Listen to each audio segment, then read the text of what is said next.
It's 5 o'clock in London. It's midday in New York, 1 p.m. here in a sunny Chicago, 4 a.m. in Sydney, 9 a.m. in San Francisco, and 9:30 at night in Mumbai. Greetings, good morning, good afternoon, and good evening, depending on where you are in the world today. My name is Patrick L. Young, the IPO-VID live stream, Series 32, Episode 6, that is in the aggregate. Episode 192 starts here. First of all, there's been a very exciting couple of developments in the Euronext bid for the Greek stock exchange. It looks as if they're over 50% plus one share as a hurdle. There are still, by the looks of it, a very significant number of holdouts to the original ambition of managing to take 100% of the company. At the same time, good news for Euronext, they've got permission from the Greek regulators to buy the Greek stock exchange. Hong Kong Exchange, they made an interesting strategic investment in CMU OmniClear Holdings. That's going to accelerate development of all manner of interesting bond trades and settlements up and down through the wondrous Connect pipelines. And indeed, the seemingly natural long-term base for CMU OmniClear has to be in Hong Kong exchanges, one would presume, within the SAR, given its product and operational suite and the state of the SAR exchange monopoly legislation. A welcome investment. It's a logical step for the development of the tradable RMB yield curve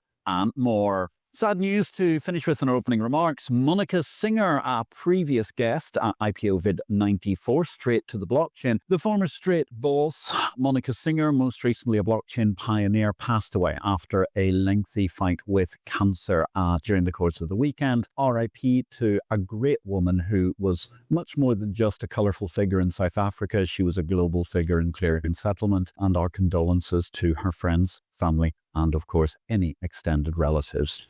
Today, ladies and gentlemen, this is a recorded show while the FIA Expo is pulsating many floors below me in the Sheraton Grand Hotel here by the Chicago River. We have the highlights of last week's AFM Tech Day in association with Connemara EP3, which was hosted at the Union League Club. Our guest, in many ways, requires no introduction. He's a previous guest on IPO-VID, Professor Dr. Richard Sander, the OG of financial ETD. He invented financial futures and, as an encore, he invented environmental markets and much else in between. That's only part of his incredible legacy, ladies and gentlemen. And this was the Fireside Chat, which it was my honor to manage to deliver, introducing the fabulous, the incredible, the mellifluous, the true renaissance man of Chicago and global markets, Professor Dr. Richard Sander, and I'll say in just a moment on the recording, Chevalier de la Légion d'honneur de France, and many other things besides. Watch this show, ladies and gentlemen, and enjoy. It's a corking discussion with a true genius of financial markets. It's a joy to be here, ladies and gentlemen. It is an absolute joy to have Richard with us today. Thank you very much, Pat Kenny, for opening remarks. Thank you very much to the team at Connemara for the great work that you've put in. Thank you, Dan, for being a lifesaver by producing a cable at the last minute, which helped us with the live stream, which I hope you are enjoying to this day for all those of you who are not able to be with us today, but you're with us in spirit as much as anything else. One thing I would have to say is in my opening remarks is that Richard just pointed out to me that behind every great man, there is a great woman. And we've just seen Jim on stage, and there's absolutely no doubt that behind him stands the impeccable Miss Maureen Downs. And I have to say, I'm extremely upset you're not on stage this morning, Maureen, because I think you would have added a great deal more, if I may so say, pizzazz than any of the gentlemen so far, even possibly Professor Dr. Richard Sander. But also, well, Richard just pointed out to me, and hopefully we can see it on screen, just outside the door, we can admire a magnificent artwork. And that is something which was created by your incredible wife, Richard Ellen. She is truly, well, in many ways, she is clearly the feminine engine and energy to your masculine. She has been such a creative power, creative talent, and over, good grief, 62, 63 years of marriage, you have powered through to do so many things. By means of introduction of the gentleman who's with me today, let me put it to you this way, ladies and gentlemen. Unless you're working purely in commodity futures and options, you wouldn't have a job in this industry today because there wouldn't be an industry. The Union League Club would have been impoverished because Pat Kenny would have been barely able to manage to pay the membership dues over the course of the last 50 years, let alone the father-daughter dances, etc., etc. This, ladies and gentlemen, is the OG, invented market. I don't just mean created an exchange, randomly brought people together. He created the financial futures markets. And then, because, midlife crises are like that, he went on to create the carbon markets, which is an even greater epithet. I would advise you, there's a fantastic speech last night. Actually, I've just had the joy of watching it in Beijing. You were addressing an audience. This man can time travel. And it was phenomenal to see what's going on. Ladies and gentlemen, I present to you today the great, the unique, the one, the only, the impeccable, the beautifully coiffed with a magnificent hat as well. And I'm purely trying to emulate his eminent style, Richard Sander. Richard, welcome. Patrick, hello. Is that on? Disregard all of the fake news that Patrick has been consumed by. It's a great pleasure and honor to be with all of you as colleagues in an industry that has given us all opportunities to achieve our very best. And it's always fun to work with Patrick.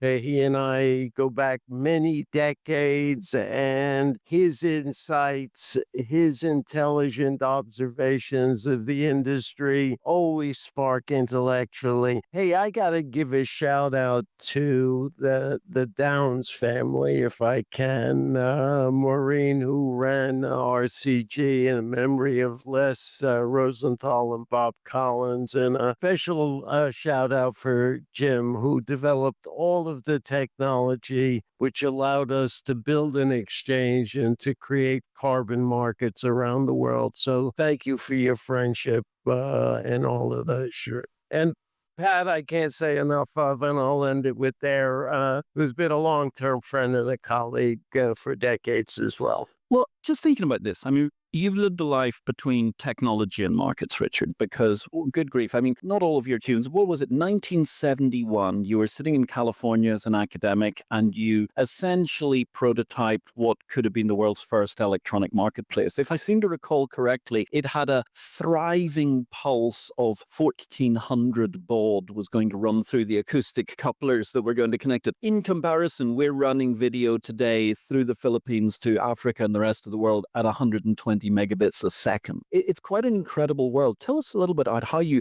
thought about the idea of developing not just a new commodity market, but an electronic one at that 54 years ago. I was trading commodities, and the Bank of America came to me. They wanted to support a palm oil contract in San Francisco. There were no locals, and they said, would you set up a project? We'll pay your salary for the quarter and see if it would be possible to develop an electronic marketplace in San Francisco that would provide liquidity from remote places outside of the Bay Area. And so I spent the quarter off, came to this town, tried to figure out the algorithms that went out, tried to figure out how the big specs redistributed to the small specs, how orders traded over in a pit, developed a prototype and enjoyed every moment of it. It died like a lead balloon because the organizers didn't want to take the risk at that time of doing it electronically, and went up to a normal exchange. One of the key things of that study was to recommend for-profit exchanges. So it was going to be not only electronic, it was going to be for-profit. So you can imagine I was very careful when I turned the engine on in my car. It wasn't a popular concept, Patrick. Well, it's quite incredible. You think about that. That puts you a solid 15 years ahead of OM being effectively the first for-profit exchange that would actually succeed. And I think there was also what Bermuda's Intex, and you'll put me right on other for-profit markets during the 70s that did coast. Yeah, it was a center of a big exchange because the paper was mysteriously lost. We don't know how. And subsequently, the Wagner patent came out, and the Wagner patent, if the FT pointed out the similarity in the design for our system with the Wagner patent, and it went into litigation and a whole bunch of other things. But the idea was in the air. Most importantly, a half a century. And so a half a century ago, in fact, quite literally this year, just a month or so ago, was the debut of your first financial futures product, the Ginnie Mae. October 20th, 1975, a day that I will remember, along with a day in August for the Treasury bonds 2 years later. But yeah, it was exciting. I loved this city, gave me every dream, and it provided to all of you just a whiteboard to do whatever you want. Okay. And that's the characteristic of the industry that we're all a part of today. Yeah, and I think that's a very good point. And isn't it great to see Chicago looking so good? I haven't been here for a few years. It's a joy to see how great Chicago looks at the moment, despite the fact that it has lost 10,000 floor traders during the course of the last decade or so. Still has managed somehow or other to coalesce magnificently and move forward. So you've had this incredible career, and I mean, we're jumping around very, very quickly. It's been so long, but you and I obviously we got to really work together and have great fun when we were building single stock futures for the Life Exchange, amongst others. You were very closely involved in that deal, of course, bringing in Battery Ventures to rejuvenate the Life Exchange under the late great Sir Brian Williamson. It's quite funny though. The bits that I think we remember are possibly not the direct conversations about single stock futures, but the asides. I seem to remember we were talking about some sort of market. It began with a P. I don't know if you can recall. There was a market set there that we thought, that could go quite well, but we've had to wait a bit. That particular, I think, well, maybe a Prediction markets. surely not. No, that could have been it. Yeah, there we were. We were sitting around in the middle of developing single stock futures, and we were talking about what prediction markets could potentially do. Some say they've done not badly. I think if we talked to the Downs family, they might say, yeah, that's going quite well these days, although perhaps without our input. Yeah, I think that,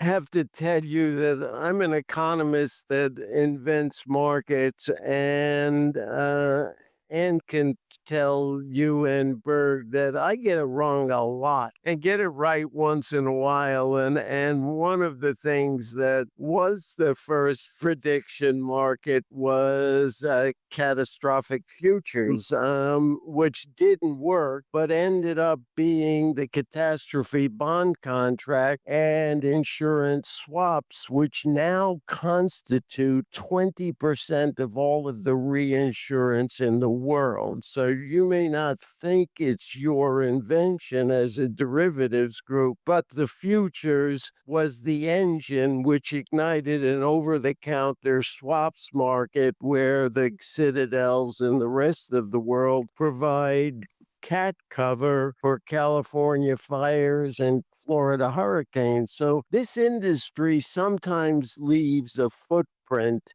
that is not readily available to the casual observer. And you would never think, well, this cat bond reinsurance, Warren Buffett, they're not at all related. But this industry really drove a lot of ideas that it doesn't necessarily seem obvious it was behind. Derivatives of derivatives, as it were. Yeah, it's quite interesting. So, I mean, you've just brought out another book. Your book's always compelling reading. This one, I do have to say, I love the concept of a carbon hunter, because in so many ways, it seems to me that what the mainstream media have been telling us for years is that we can't possibly escape from the fact that carbon is everywhere. But it's also fascinating because going back to the origins, we'll get to carbon hunting in a moment, people seem to have forgotten all about acid rain and black rain and these problems. And yet there was possibly one of the best examples of how markets work for the textbooks forever. Yeah, I think, Patrick, that's the keystone for all government types of efforts to deal with what economists call externalities. And I think that began at a time when people didn't think you could ever use markets in the 80s for social good. It was all of the Tom Wolfe novels, everything ugly about humanity seemed to be in that era. And I got approached and said, you commoditize the interest rates, can you commoditize the air? Being a Don Quixote type and Sancho Panza behind him, I struck at the windmill and I said, yes. we got an act passed in Congress, and we said, let's look at sulfur like we look at wheat, measure the crop size, and to figure out how it turns over and project the value of sulfur trading into the future. Very elementary, Chicago exercise. And it turned out that that program wiped out acid rain. It's never even heard of. It costs roughly 2-3 billion a year, and it throws off annually $150 billion of reduced medical expenses associated with lung disease, let alone the clarity of air over Ohio and New York, let alone deacidifying rivers, etc. We got and we legitimized it, I think, in 1993. We held the first SO2 auction at the Board of Trade. It was keynote by Ronald Coase, who won the Nobel Prize in economics at the University of Chicago. And I think it said to the world, markets and self-interest can achieve social objectives. And that was very important, that we could use these markets. And I think I'm so bullish I can't even see straight, because I think that whole area of air, water, medicine, that there are biodiversity, there are so many opportunities out there, given AI, given the ability of that to shape standardization and commoditization. I think the next 10 years between AI and all that's going on with compute power, futures on that, is an era of great promise. And it's fascinating because the enabling technology, I mean, we're talking to the rest of the world at the moment through a $160 camera, which is producing 2000 megapixels. So it has more processing power in that little box than your whole exchange had in 1971 for a camera. For one purpose. And it's commoditized. And you look at the satellite networks that are going around the Earth, the Earth at the moment. And in fact, via Starlink, we then get into a whole new world, which is what are we going to do with all the junk that's in space and everything like that. So there are market opportunities truly everywhere. Yeah, I think there are, those market opportunities are endless, and I think it's only as far as the human capital. And one of the great things about this industry, and one of the things which I am a bit wistful about, is the the R&D mechanism that we knew with exchange committees, with less, and with crop insurance, things like that, that you could build, is those ideas aren't pleasant. But this industry, whether it was Patrick or Jim Carruth with John Lothian, all of this human capital was phenomenal. And Patrick, the words that you guys in the press and then the human capital of young people who are, 21, 22, come into this industry as black slates. When we formed the Carbon Chicago Climate Exchange, it was three of us and Mike Walsh and Rafael Marquez, and we built something that was really very classic, with a team of human capital here in Chicago. Frank Kank, who worked at the NFA, was able to compliance. We were able to draw on Jim Downs for technology. I don't know if we have that slide with how you start an exchange up there, but if we do, the four corner boxes somewhere. And then the human capital of starting a spot market, developing a registry, going to a futures market, getting people like Dan Scarborough now runs Incubex, and Mike McGregor or Quanta. But when you invent a market, particularly of any kind, you've got four University of Chicago kind of lens to look through. There's four blocks. There's the legislative, there's the regulatory, there's the building of the exchange, and then there is the additional contracts, Patrick. And this city has got all of the human capital to do that. We lobbied to get the Clean Air Act. We worked on the Enabling Act of the CFTC. If you don't have Congress that goes along, you create your own synthetic legislation, the Chicago Accord, which was equivalent to the Kyoto Protocol. You bring in 150 people, you go out, you grovel, you crawl, you cajole, you talk to Ford, you talk to AP, talk to Motorola, you say you need to commit to to reduce your reductions, you build a consensus and you create the equivalent. Then you have a legislative function. What do? You have your own teeth, but you're dealing with a time when a voluntary market for carbon reductions looks absurd. So what do? You call up the SEC former Mary Shapiro and you say, I need FINRA to come in and audit all of Ford's plants, all of AEP. You build protocols like that. You have a business conduct committee. You have a compliance committee. You have the ability to do that. Then you outsource with NFA to do your work and on the futures market, and you begin a futures market. So even with a voluntary commodity, I mentioned this to you, you can be enormously effective by creating a private solution for a public good, whether it's I shook hands with somebody from Kazakhstan or whether it's anything like that. There's enormous opportunities that our business creates for hedging, price discovery, and ultimately, in some cases, a source of supply. So all of you have the opportunity to look in your own backyards with or without the support of the government to drive change and to use markets for social purposes. And I think you raise a very interesting point, because a standard European affectation is to always abuse the United States of America for always running World Series, and they barely invite the Canadians to come. But the point about what you're talking about in Chicago, the reach of where Chicago got to. And let's face it, thanks to Chicago, thanks to your work, you spawned the Association of Futures Markets inadvertently, because that led to markets being developed in Uzbekistan, in South Africa, all the way around the world. And that has got to be quite an incredible feeling, to wake up in the morning, head towards the razor, and while you're pondering your wife's latest brilliant artwork, also consider the fact that you did actually promulgate an industry that has reached the world thanks to inspiration from Ronald Coase and many others. Yeah, I don't think much about that, Patrick.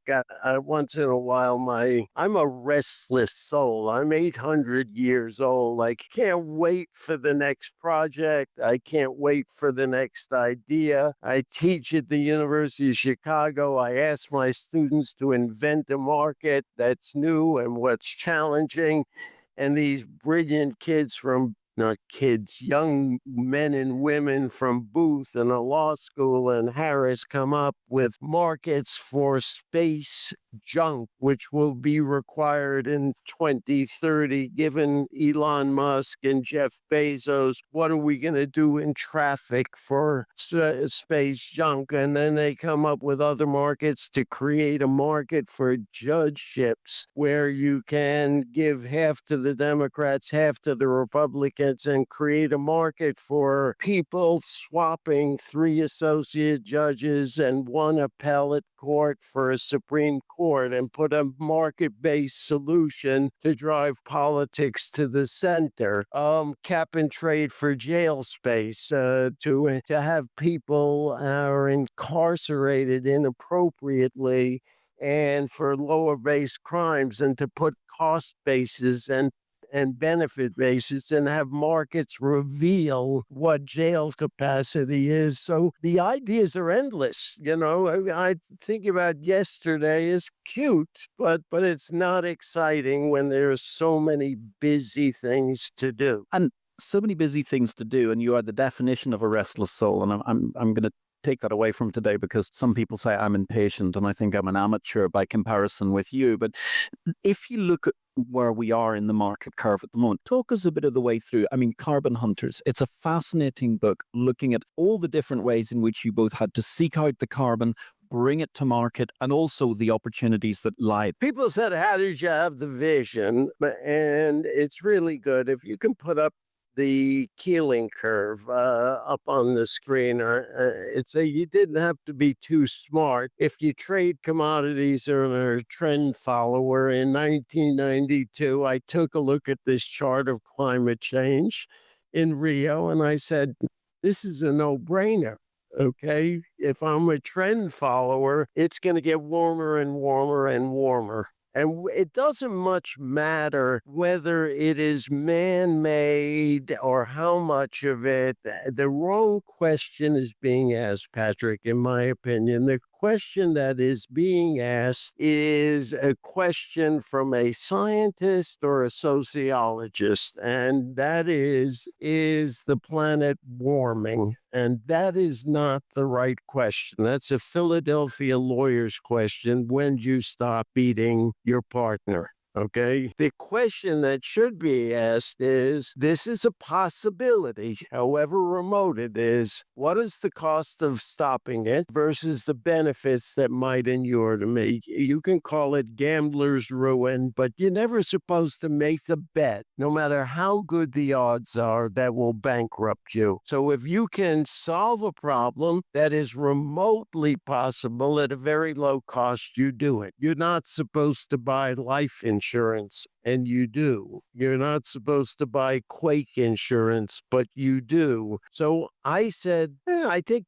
based on acid rain, you can really solve it cheaply. And if the trend's right, then if we look at 1990, where I was in Rio, it's just gone straight up since then. And if you then take a look at Simon Kuznets's curve, and if you could throw that up, you say you had a great year in the 80s. Is economic growth gonna turn up? And what happens is that people, and some of you are in more developed economies than others, as you get wealthier and you put food on the table and shelter in the thing, after that, you start drawing on the cave walls for entertainment. Well, it's no different than environmental spends. When a country feeds and houses its people, but it can't take its kids out because particulates are destroying them, you turn to environmental spend. So it seemed very, very clear to do it. Then you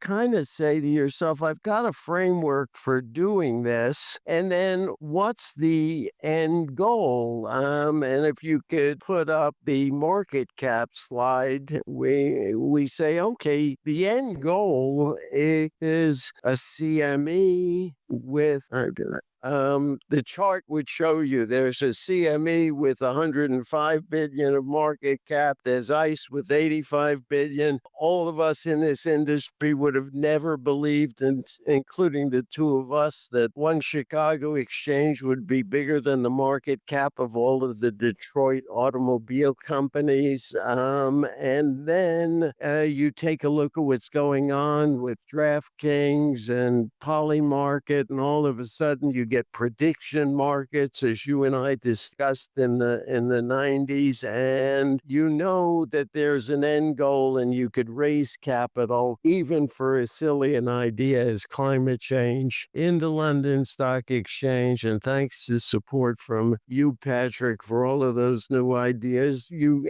aim for that. So now you're getting to the point the franchises are worth $100 million just for the gateway into the club. So in any event, starting a new market under a regulated framework, and I would suggest lots of you, by dint of regulatory barriers to entry, are sitting, the 29 of you in the AFM have a franchise. Yeah. And don't underestimate that franchise, and don't think that you can't possibly reach into products that serve you locally. And given electronic trading, you don't need the liquidity because the marginal cost is so low. Once you've got the regulatory framework, you can do anything. But isn't the problem there somewhat that, and I mean, I ride on your coattails here at a long distance, but I'm clearly a lateral thinker. You're a very lateral thinker and have so many achievements to score it by. Isn't the difficulty the fact that actually the exchange industry leads you to being a linear thinker? Because you've got to switch on the systems, make sure everything works, make sure everything settles, make sure everything goes through the endless cycles day by day.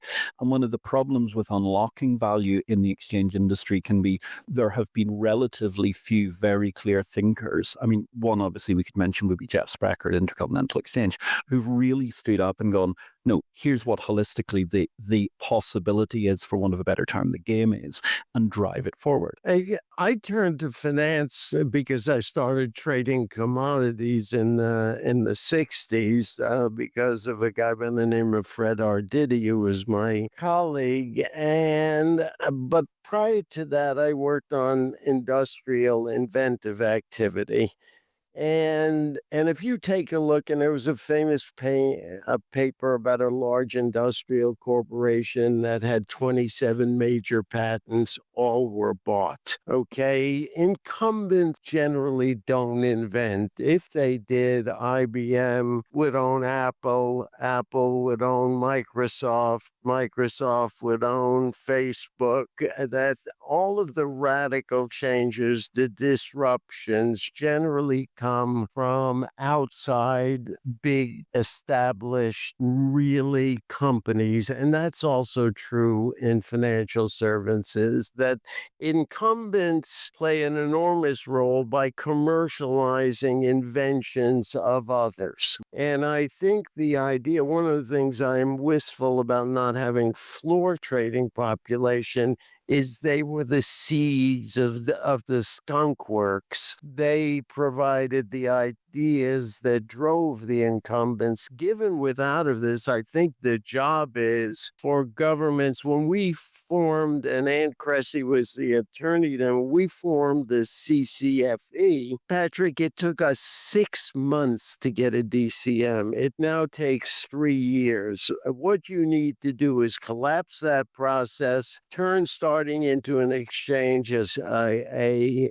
quick and efficient way to get the license, to build or buy from Connemara or others, to get yourself an NFA or a FINRA to regulate. You can couple together an exchange today, and then the end game is to sell it to the incumbents. So, which is what we did. We had a dream. We listed on AIM at £1 a share. Jeff Sprecher came along, £7.5 a share bid, done, and we're gone on to the next one. So you can have an entrepreneurial voice in an exchange by coupling it together. You're all too young to remember erector sets, but those of you who do, you couple them together, right, John? You build it, you attach this, you do that. And I think, Patrick, you and I have discussed over the years so many ideas that if you have 1,000 a second and we get animated and spend 2 hours talking about them, and they're possible. You just need to get the ability to have rapid entry into the market and start new entities, or else existing exchanges, whether you're in Budapest or any other, or Prague or Taipei, Taiwan, wherever you are, if you are a individual exchange that has a legacy, set up a skunk works of young people and try to, and forgive me, when we were at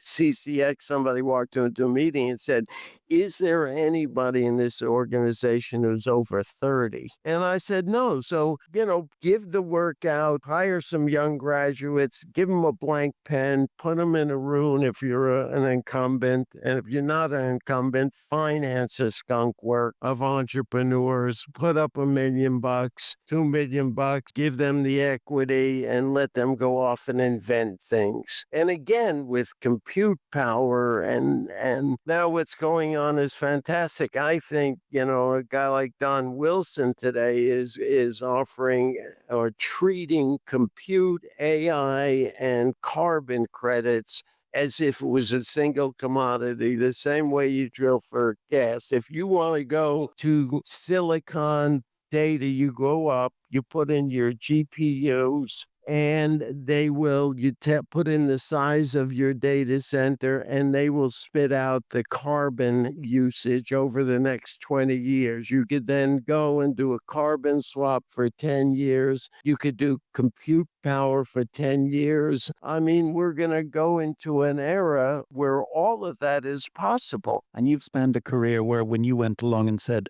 look, I can find you a way to hedge your interest rate exposures, people thought you were Satan. Well, they not only thought I was Satan, they said, go back to Chicago, or better yet, go to Berkeley and smoke some dope. It was the 60s, and they said, you must be high. Interest rates don't fluctuate, which they didn't. And so, you got one of these when you walked into a New York bank in the late 60s to talk about asset liability management. May I inform you, if you look at history, no banks had asset liability management until the 1980s when the yield curve inverted. So you may think that's always been around. It was mocked as a silly kind of function. And now we're on the cusp of essentially being able to price everything in a digital environment, and we can see how every possible form of risk is in some way interrelated. Yes, and let me throw up the last one, Patrick, to quickly conclude, because I can see Pat's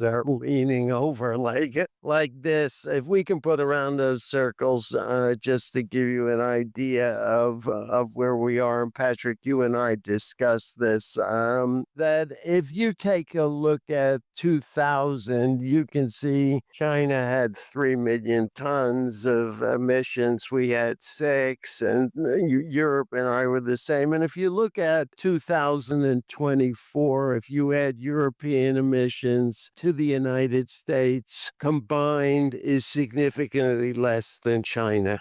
Okay.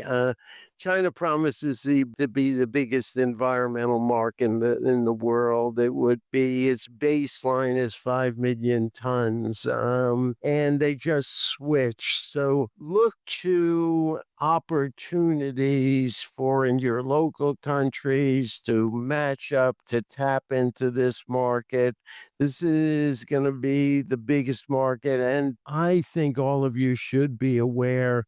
They're recognizing that nothing happens in China except all at once. And when we went to Tianjin in 2006 to start a Chinese climate exchange, I drove 3 hours on a 4-lane highway. I came back in 2007, and the lane was 8 lanes, and it took not 3, but 2 hours. And then I came back in 2008, and there was a bullet train that took 32 minutes. So all of a sudden, nothing, and then boom. So watch this. It's creeping up. They're not inviting people like me to speak at major universities, because this is the way China operates, because they think it's amusing. Okay, it may be amusing and I may be comical, but the fact is that very smart people are studying that. And they're making markets, and they're making markets for the future. Richard, where is your next market going to be? Can you share it with us, or is there somewhere in the carbon sphere or beyond that you're already looking at? I'm very excited about the voluntary carbon market, because I think if you're NVIDIA and you have $5-10 trillion of market cap and you're creating power usage, I would have never believed utilities would be a growth industry. I'm excited about 10 different things. I think the new, and I have a financial instrument, I think there's going to be new exchanges, people like Incubex and Quanta, which I've candidly have a financial interest. I'm long ICE, and I have for quite some time, because I don't never underestimate human capital. So I'm long the exchanges wherever I can, be they in Chicago or Atlanta. The incumbents are all great investments. And as far as new products, I'm thinking of codes and standards for voluntary carbon. I'm thinking of blockchains, and I'm thinking that assets over the next 5 years will probably all be tokenized. It's happening with DTCC. So I'm looking at tokenizing biodiversity and various other things. And I'm looking at water markets and involved in, I think this country badly needs a market-based solution to healthcare costs. And it is obvious to me that this system is so profoundly broken. It has no financial incentives to do it. It's all about third-party payers. And we all know you don't take a rented car to a car wash. It's just fundamental economics that this country spends, 20% of its GDP, 6, 7, $8 trillion, and its life expectancies are falling. People are being bankrupted. The system is totally broken and relies on no market-based incentives. And this is an opportunity for all of you. How could you pay or turn from market in FDA to get to buy space, to get your drug approved more quickly, time to market, faster cures? These are all things that have no financial incentives. And I think all of you might want to be thinking about that, because with an aging population, with demographics, there's an enormous opportunity to deliver health care at an affordable level to people throughout the world. From the population pyramid to space to the depths of the oceans, I think we've covered pretty much everything that we can in geopartial space and time. It's a sort of almost like a morning in markets with Jacques Derrida, actually, if I may say so, Richard. It's been a joy. All I would ask, and I will go and implore upon the great chairman, Mr. Kenny, and President Chris Sturgis, later on our Secretary, Christina Kasia, is that we can see you back again in the very near future for another conversation, because this has been illuminating. Thank you very much. Pat, any time I get an invitation, doing it. Patrick, my friend for so many years, thank you for the opportunity. All of you, we're, colleagues in a great space. The best is yet to come. 10 years from now, we're going to be seeing things that you never thought you would see between AI and compute and the environment and healthcare. Just be part of it and keep the board white for ideas. Keep it blank and let young people participate in the inventive process. Thank you all very much. Ladies and gentlemen, I believe that we should offer Professor Dr. Richard Sander, Chevalier de la Légion d'Honneur, who I know does not wish to live off his past successes, but we should give him a standing ovation, because we would not be here without him. And thus, ladies and gentlemen, with a standing ovation in the Union League Club ballroom, we saluted Professor Dr. Richard Sander for his many great achievements and elucidating the AFM Tech Day in association with Connemara EP3. What a great discussion it was. It was my honour to manage to speak to Richard in that fabulous environment of the Union League Club, amongst many of the great and good of the world's emerging markets, and indeed the established markets of Chicago's exchange-traded derivatives environment. That only leaves us for today, ladies and gentlemen, to talk briefly about our book of the week. It is from another person who's been a serial guest on the IPO-VID series. It's The Rich in Public Opinion, What We Think About When We Think About Wealth by Rainer Zittelmann, examining how we think about a minority who, while undeniably powerful, can still be the subject of scapegoating, often with dire effects for us all. And thus, ladies and gentlemen, that brings to an end episode 192 of the IPO-VID livestream. Don't forget you can catch all our back issues online wherever you're watching this show today.